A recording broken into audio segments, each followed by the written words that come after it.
Okay, now so today we will discuss mobility effects. Now, before discussing the mobility effects and the different scattering mechanism within the semiconductor, I would like to first define the term mobility. Now, if we just define the term mobility, now definition, small definition about the mobility. The mobility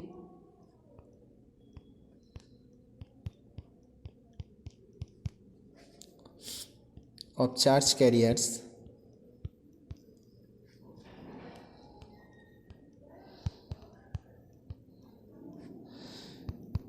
is essentially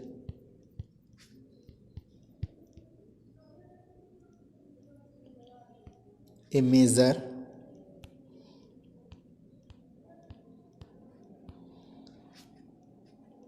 of the ease with which carrier can move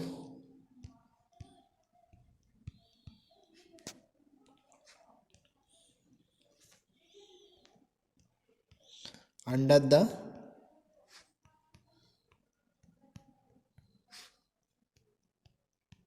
influence of electric field. So that is the formal definition of the mobility. And next is the mobility is determined by the scattering of carriers. So mobility is affected actually due to the scattering. So mobility is determined by scattering of carriers. So these 2 points we would like to discuss after this define these 2 points. So the mobility we would like to discuss the mobility effects. Now before discussing the mobility effects, we would first like to define the mobility. Now definition of mobility I have written down. The mobility of charge carriers is essentially a measure of ease with which a carrier can move under the influence of electric field. That means how well a carrier can move inside the semiconductor, that is the measurement of mobility. If a carrier can generally speaking electron, if we just want to distinguish between electron and holes, you can easily relate that the electron can move very easily rather than hole inside the semiconductor. So we can say that the mobility of electron is higher than the hole. So in this way we can define or can interpret the mobility. And next, mobility is determined, that means mobility is affected due to the scattering of carriers. That's why we would like to discuss the different scattering mechanism that will affect the mobility of carriers. As the mobility of carriers is affected inside the semiconductor, then the velocity of average velocity is also affected. At the average velocity is also affected, then the current is also affected. That's why this point is important, that the mobility is determined by the scattering of carriers. So we whenever we try to explain this point, we must consider the different scattering mechanism that will affect our mobility. Okay, next, in the case of the drift phenomenon, we have explained the acceleration of a hole to a force such as electric field. Suppose there is a hole and there is the electric field acting upon this, and due to the electric field this charge carrier obviously move because this is a force. Electric field is a force. Okay, so if we just relate this force from the Newtonian mechanics, this is the effective mass of hole and acceleration, and that is also equal to charge into electric field. Okay, acceleration is also can be written down as dv by dt. Okay, so v is the average velocity, or you can say that the particle due to the electric field, and does not include the random velocity. This is not the random velocity, this is the directed velocity. Okay, so and also mp star is the effective mass and the electric field, these two are also constant.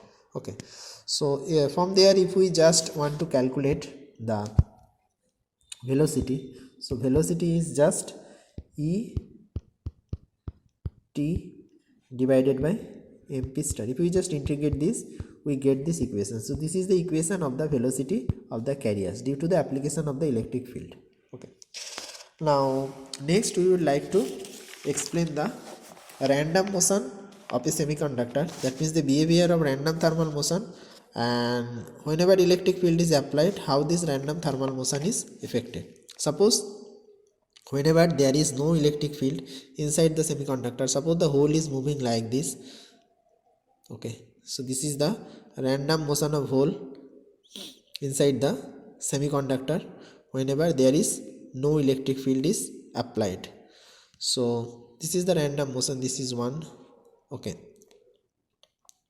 hole behavior, path 2, path 3, path 4. Okay, and this phenomenon is true whenever without, this is without electric field, whenever there is no electric field. This is the random motion inside the semiconductor, movement of hole. Now whenever we apply electric field, what happens is that this whole movement, the electric field, you must remember that the application of the electric field is very small. Okay, that means this random motion is disturbed by a very small amount. So that's why previously, if this is the case, previously, suppose the hole is previously moving like this, now the whole movement will be, I'm just drawing with two different color. So this is your whole movement now. Okay, and next this is your whole movement, and previously the whole movement was like that. Okay, and after that the whole movement was like that. So whenever we apply electric field, now our new whole movement will be like this. Now for the path 4, we would like to, previously in the path 4 you can see this is the path 4, so path 4 will be considered like this, but with the application of the electric field it will be changed to like this. So application of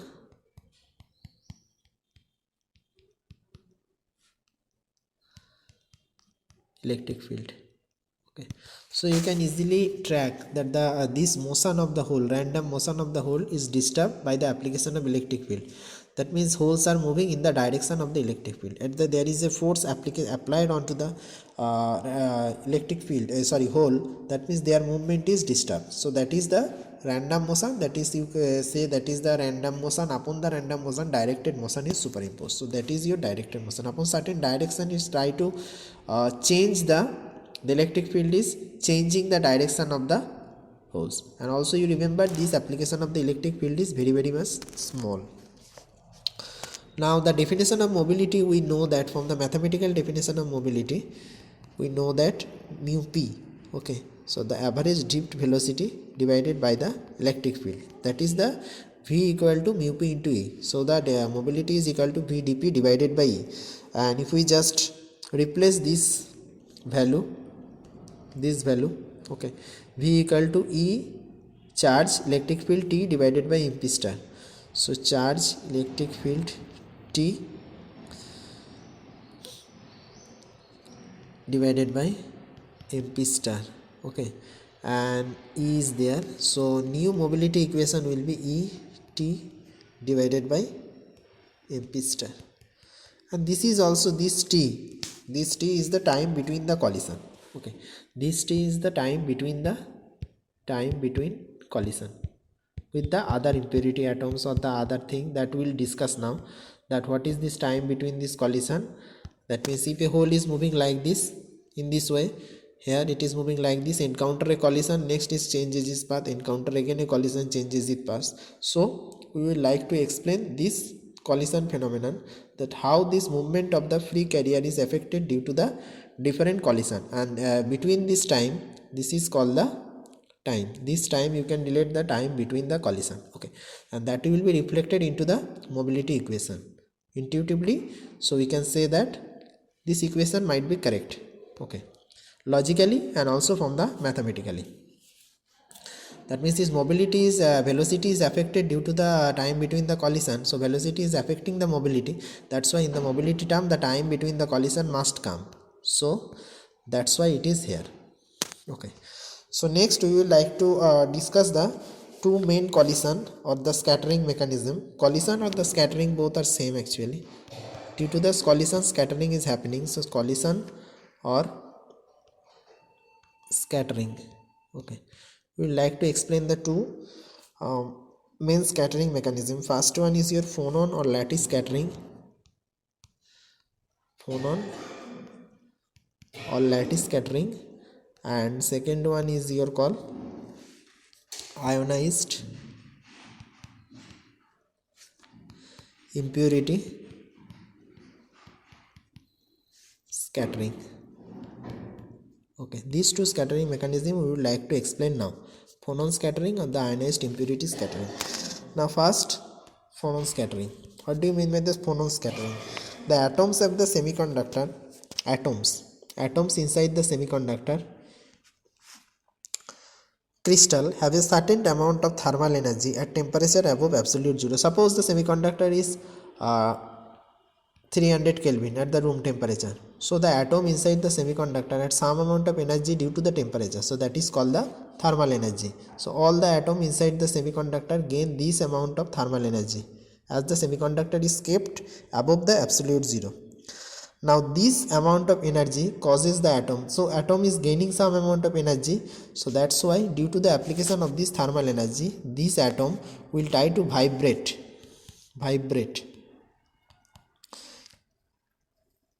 randomly about their lattice position within the crystal. Suppose the atom is previously here. Now upon the application of this thermal energy, the atom will try to vibrate like this. Okay, maybe like this. So this is your mean position. So atom will try to vibrate here or here about their mean position. This is the mean position. So atom will try to vibrate in the upper and the lower section. So atom will try to vibrate upon the application of this thermal energy. Okay. Now this lattice vibration causes a disruption in the perfect periodic potential.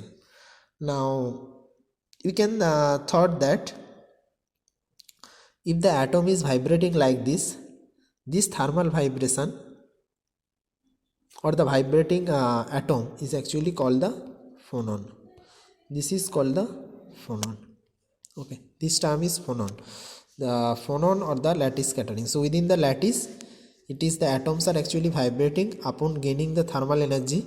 Okay, so this is this vibrating silicon atom or the vibrating germanium atom inside the semiconductor. It is happening. That's why I am saying the germanium or the silicon case. So as they are vibrating, so this vibrating atom is called the phonon. So intuitively we can say that if there is an atom are vibrating like this, so there is a possibility that if there is a hole or electron is moving like this, so there is a possibility that at the time of hole movement here, the atom may be here. So this hole encounter a collision with the atom. At its encounter is collision with this atom here and changes its path. So that's why you can easily say that the carrier movement are obstructed due to these phonons. Phonons are, I have said this, phonons are just nothing but the vibrating atom. So that's why we can say that this type of scattering, that means electron or the hole movement is actually scattered due to the presence of this phonon. So this type of scattering is called the phonon or the lattice scattering. Now the lattice scattering, this is the definition of what are the phonons. I have said what are the phonons, how phonon scattering is happening. Now you can say that phonon scattering is happening due to the temperature. So temperature is the only energy that is provided to the atoms, and that's why the phonons are generated. Okay. So in the case of the mobility term, this is the mobility. Okay. So mobility is affected due to this lattice scattering. So it can be represented mathematically by this. This is the mathematical equation due to the phonon scattering. So phonon or lattice scattering, you can say that if the phonon scattering, so this is your phonon scattering. So phonon scattering, phonon is actually generated higher its temperature is increases. Now if the temperature is increases, phonons are increases, that's why scattering is also be increases. So as the scattering increases, mobility must be decreases, because as the scattering increases, you can say that the electron and hole will not be move easily inside the semiconductor. And the definition of the mobility is that I have written down previously at the first, that the easy of the easy, okay, essentially a measure of the easy with which a carrier can move, or how well a carrier can move. That means carrier movement is obstructed. So carrier movement is obstructed in the case of this phonon or the lattice scattering. So the mobility is try to decrease as the scattering increases. So as the temperature increases, so scattering also increases. So that's why mobility must be decreased. So that is the relation of the phonon scattering with the temperature. Okay. And also you can say that is the mathematical equation. If you want to just mathematically relate the mobility, how the mobility at a certain temperature, so this is the equation. So that is all about the phonon or the lattice scattering. And next is your ionized impurity scattering. So ionized impurity scattering. Now in the case of the ionized impurity scattering, what do you mean by the ionized impurity? Now to make a semiconductor n-type or p-type, we must dope the semiconductor with a sort of acceptor atom or sort of donor atom.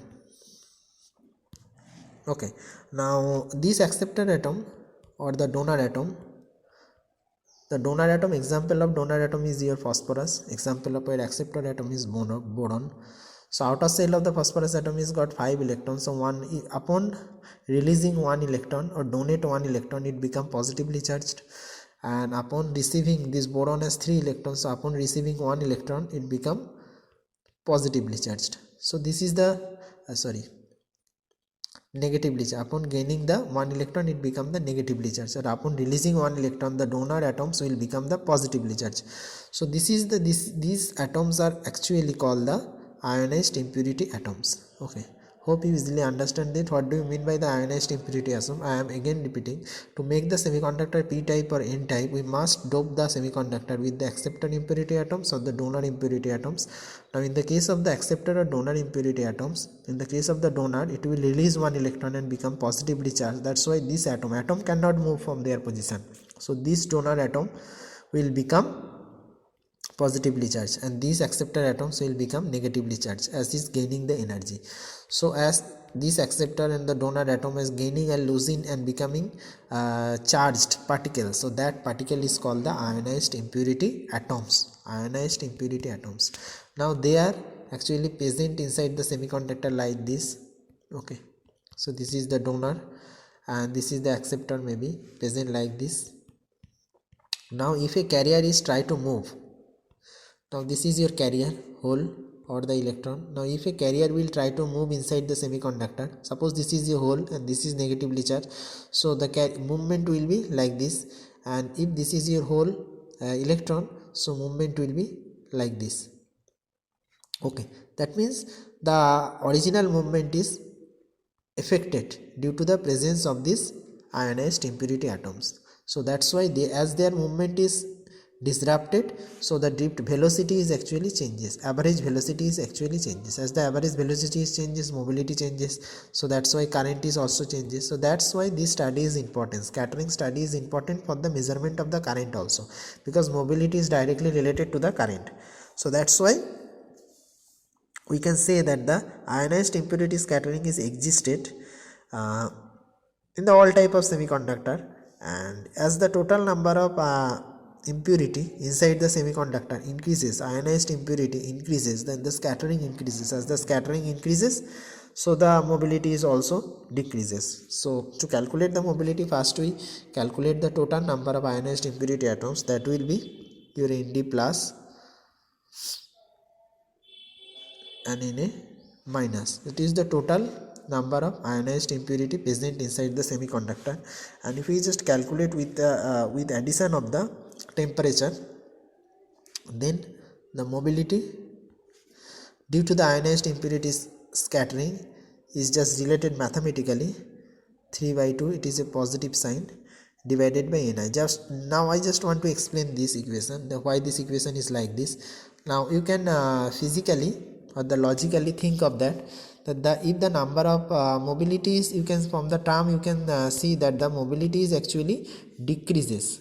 Okay, mobility is decreases if the ionized impurity inside the semiconductor increases. From the mathematics or from the logically it is true. If the number of impurity atoms increases, so movement is actually disrupted. Okay, and that is logically true also, and this is also mathematically true. Okay, now what is this temperature comes into picture? That means from the equation you can relate that the ionized impurity mobility inside the semiconductor actually increases as the temperature increases. Now what do you mean by that?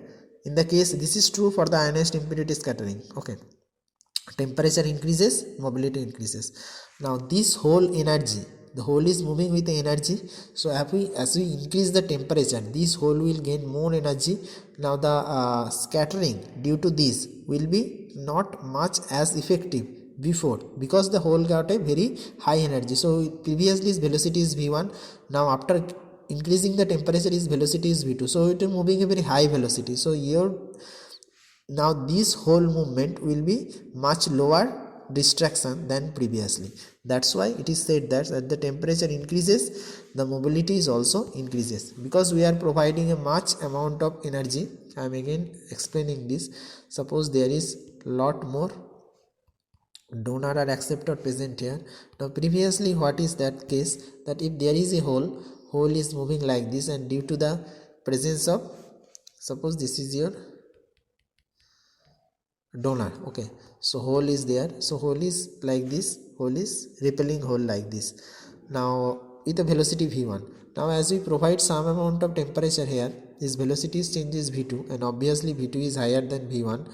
So now what happens, this hole will now bend less than previously, so that movement will be disrupted very less than previously, because it has a very high velocity, it will move like this. So that's why in the equation, as the temperature increases, the mobility is also increases. That's why it is written down like this. So this is the two mechanism by which we can easily relate the mobility, scattering, and how it will affect the temperature effect, like all this. Thank you.